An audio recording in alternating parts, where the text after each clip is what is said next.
예, 안녕하십니까. 일렉트릭 아이디어 TV 건반장입니다. 지난 시간에 이제 설계 구매 시공, 1번 사항인 설계 구매 시공의 관계도, 간단한 이해도에 대해서 설명을 드렸고, 여기에 이제 서비스로 이제 시공 쪽에 이제 안전관리 쪽이라, 그 다음에 이 과정에서 이제 품질 쪽에서는 어떤 일을 하는지도 좀 간단히 좀 설명을 드렸어요.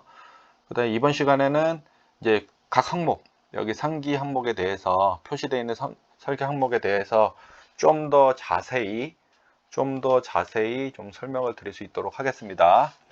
일단 설계는 모든 이제 그 사이클로 돌아가는 이제 구조, 이제 조직에서 이제 가장 이제 핵심이 되는 이제 조직이긴 하지만 가장 힘든 조직이기도 합니다.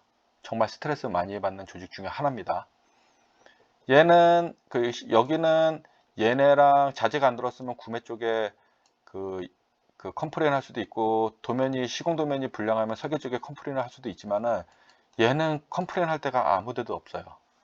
설계는. 그래서 좀 힘들지만은 많이 배울 수 있는 기회를 갖기도 하는 이제 조직 중에 하나죠.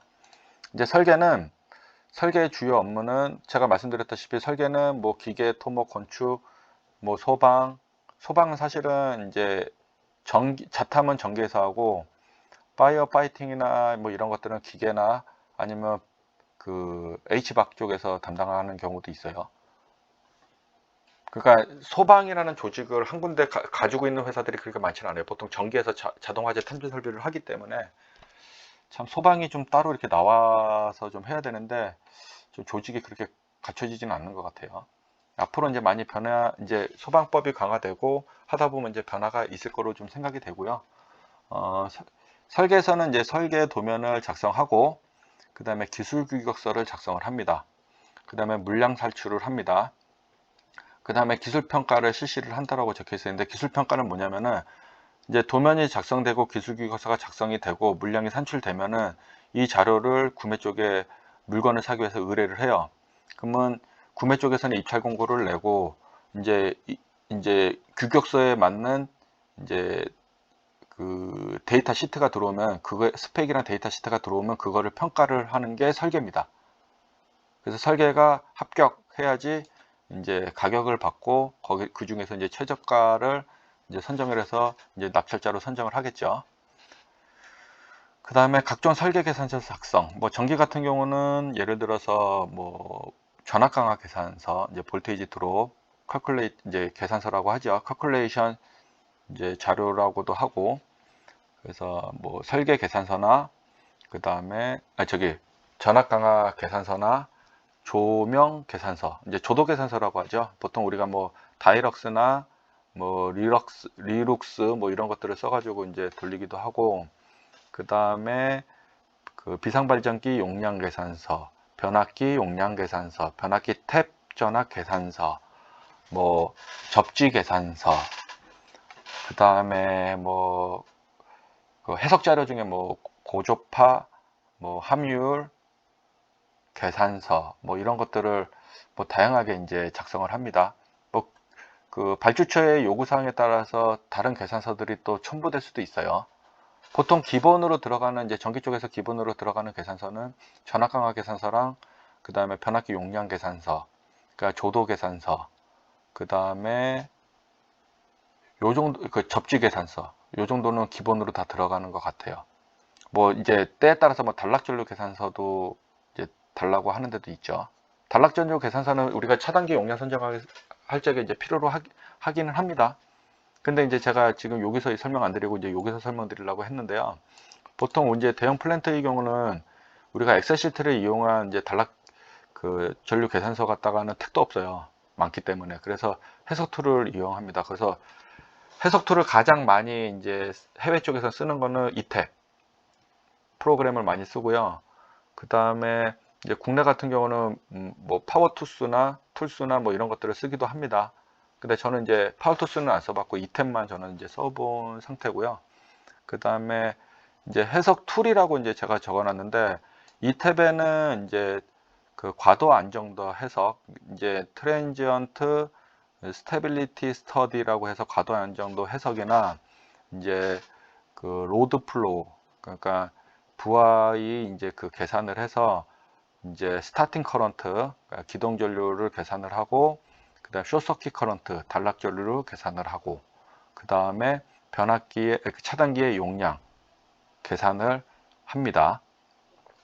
뭐 이런 것들이 다 연결, 이제 백데이터들이 이제 있어야지만 이제 가능한 거고, 제일 기본은 이 탭을 돌리기 전에 가장 기본은 이제 로드 리스트가 마무리가 돼야지 제대로 돌릴 수가 있는 거죠.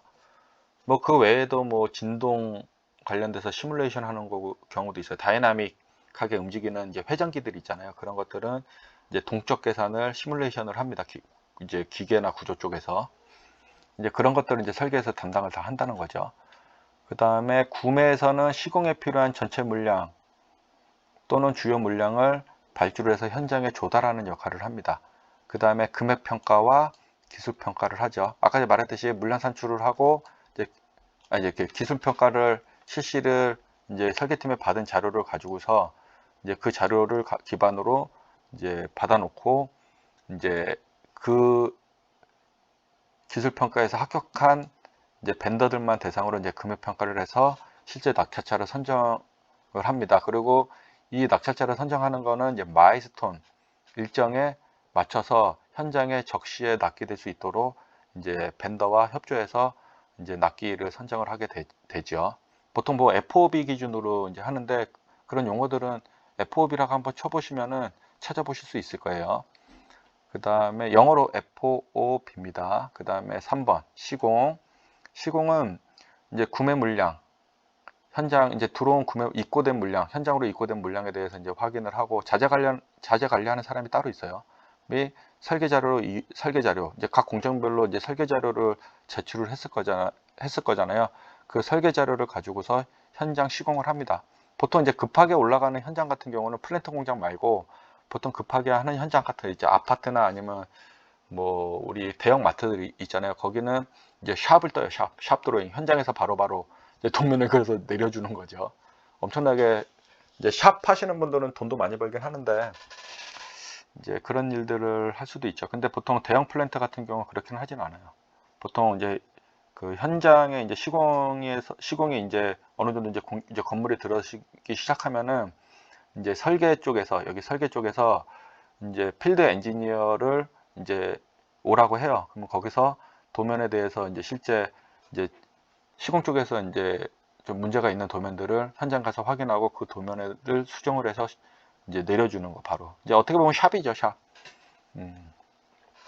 그 다음에 잡자재의 경우는 현장에서 직접 구매해서 진행하는 곳도 있어요. 이 말은 무슨 말이냐면은 잡자재 같은 경우는 뭐 간단한 뭐 피팅용 뭐 볼트 너트까지도 이제 구매해서 내주지 않는 경우들이 있어요. 그런 경우는 시공에서 이제 공무 쪽이나 아니면 그 분야별 이제 그 분야별 이제 거기 그 필요한 물량들을 이제 공무 쪽에 얘기해서 이제 사거나 뭐 그러는 경우도 있어요. 자재를 담당하는 이제 시공 현장 이제 다시 말하면 시공 현장 성향에 따라서 자재 쪽을 따로 빼가지고 자재만 관리하게 하는 이제 조직도 생길 수는 있어요. 현장 그 소장의 권한은 좀 막강하기 때문에 대형 건설 현장에서만큼은요. 그 다음에 뭐 여기 현장 그 산하에는 뭐 이제 공정 담당하는 사람도 있고 분야별 담당하는 시공 엔지니어들이 있고 그리고 품질을 담당하는 엔지니어도 있고 안전을 담당하는 엔지니어들도 있습니다.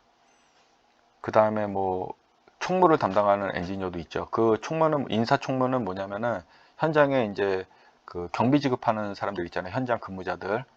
이제 외국인 근로자들이 있을 거잖아요. 그런 사람들 이제 경비 지급하거나 그럴 적에 이제 총무 인사 쪽에서 담당을 하고 인원을 받아서 이제 픽업도 하고 뭐 이런 역할들을 합니다. 해외 현장 같은 경우는. 이제 마지막으로는 이제 사업 관리입니다. 이제 사업 관리는 프로젝트 전체에 대한 공정 관리를 합니다. 아까쯤에 우리 여기 칸 보면 여기 사업 관리 있죠. 전체를 다 관리한다고 했잖아요. 그죠? 사각 박스 안에 설계, 구매, 시공.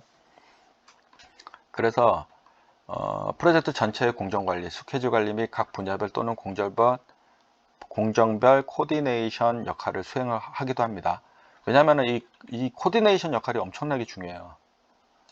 이게 스케줄 마일스톤 일정에 이제 주요 공정의 일정 관리도 하지만 이 설계도 분야별로 막 많잖아요. 그러면 분야별로 막 그 지지고 볶고 막 싸운단 말이에요. 예를 들어서 그 건축 도면에 평면도에 이제 측면도에 오픈홀 작업을 전기 쪽에서 얘기를 안 했어. 구멍 안 내준다고 배 째고 있어. 저기 자재 발주 나갔다고 지금 만들어졌다고.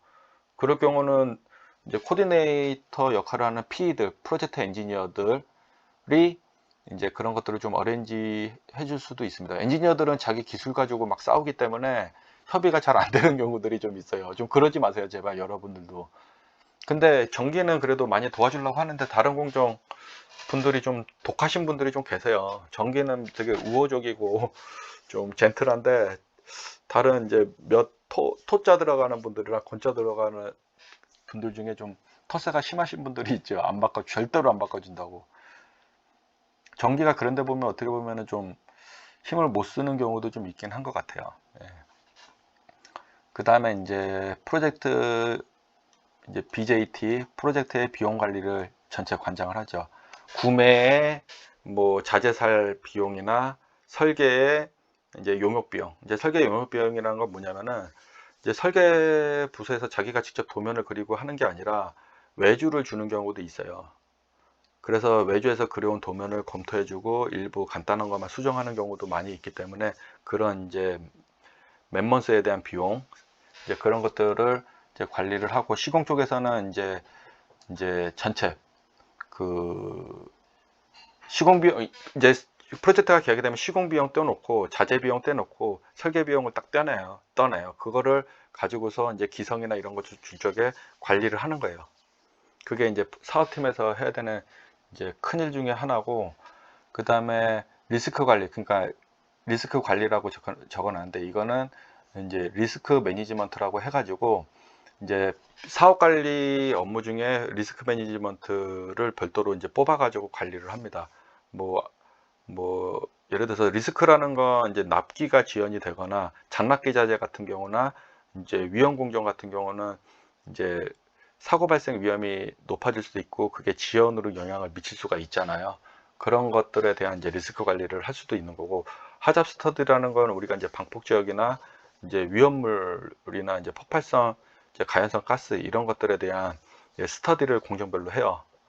이제 그런 것들을 이제 주관하는 일들을 하고, 그 다음에 이제 비용을 줄이는 일들을 하기도 합니다. 그게 이제 VE라고 적어놨는데 밸류 엔지니어링, 어떻게 보면 이제 가치공학이잖아요. 가치공학 영어로 해석을 하면은. 근데 이제 그 가치공학이라는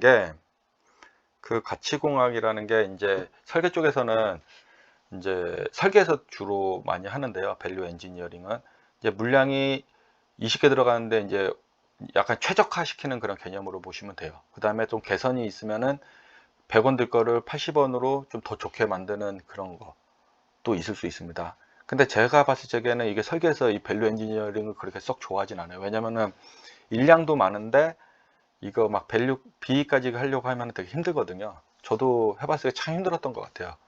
지금은 이제 B를 저는 하는 역할은 하진 않지만 그때 당시 설계에 있을 적에 이것 때문에 아이템 만들어낸다고 되게 고생을 했던 것 같습니다. 또 시간이 좀 이제 금방금방 가네요. 이거 한 번에 끊으려고 하니까 너무 저기 금방금방 시간이 지나갑니다. 다음 시간에 이제 국내 인허가 관련된 거와 그 다음에 이제 그 현장 사진, 이제 디지털 계정기와 아날로그 계정기에 대해서 좀 간단히 좀 설명하는 시간을 이제 가질 겁니다. 이번 시간은 일단 요렇게 하고 좀 마칠 수 있도록 하겠습니다. 다음 시간에 다시 만나 뵙겠습니다. 감사합니다.